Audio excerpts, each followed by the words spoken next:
There are lots of people who watch television news, who read newspapers, who are now concerned about what they read, who are concerned about what they see and whether what they are seeing is honest, objective and not paid for by some big corporate. And therefore I'm now, as we head towards the end of this discussion, putting up the question that what are the lessons to learn? Because here are people who are clearly living in glass houses, throwing stones at others. That's not okay. What are the lessons to learn from this? What's the redressal? What's the mechanism? I'll put the question first to Hartosh Bal, because Open broke this story, really set the cat amongst the pigeons, and that's why we're here debating this tonight, and it's an important debate. Rahul, may I just ask one question to Please. Hartosh, if you don't mind? I respect your work, but you made one statement which has been bugging me, that if you had inquired about these stories, the story would have been killed. Who would have killed the story? MJ, I cannot say that person A or B, the story gets killed at many points. And we are not just talking about the journalists involved in the story. There are a huge number of interests involved in this story. We did not want the risk of in any way compromising with the fact that the story should come out the next day. This is a judgment call we made, and we had reasons to believe there were many people interested in not having the story appear. Okay, what's the redressal mechanism? What's the way forward? Hartosh Bal, we'll put the first question to you. Look, I think there are larger issues of basically the kind of work Barkha and Veer were doing is unacceptable, and a clear message has to be given by the organizations where they work that there is a line that has been transgressed. Because individual action is the first sign that we take this issue seriously. You don't say that Raja gets another portfolio because he's committed a crime in this portfolio. You ask for the sacking of Ashok Chauhan. The same attention we turn outwards should turn towards us. I mean, that question extends to you, Rahul. Your channel for 3 months has sat on the tapes and not run them. It is only after Open has run them that this scrutiny after a considerable media silence has come out. Second, one that minute. Prabhu is talking about something that still disturbs me. Let me just finish what I'm saying. Is that a certain kind of coziness with political parties is okay for editors? I don't believe it is. That is where the thin line starts. That is where you start stepping over the line.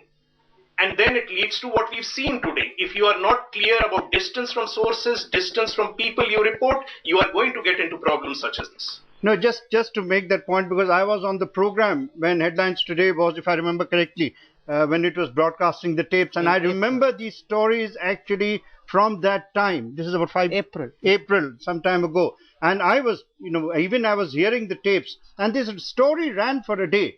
I don't know, one of the things actually it tends to believe, now this is something which is going to be very professional.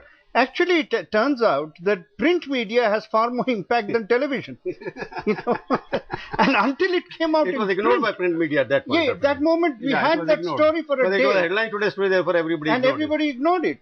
And then when actually it came out in this much more detail in print, then it picked up a life of its own. Also, actually, sometimes text has to match with context.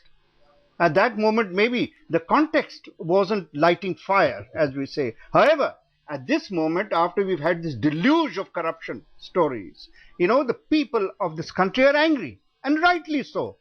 And therefore, they are ready to react in a way that perhaps media was not ready to react 5 months earlier. And also, MJ, the fact, on this point, the fact also is the Radia tapes that were put out by Headlines Today played a very important role in shaping public perception on this whole issue. And if A. Raja, on the back of a very sustained series of stories carried by Headlines Today, later picked up by the others and by India Today, was forced to go, it was because the pressure was built up by and by towards a point where the government was left with no option but to go. And the fact that we're having this debate clearly indicates that everyone realizes there is time for introspection. And if there are mistakes, and everybody makes mistakes, those mistakes should be looked at.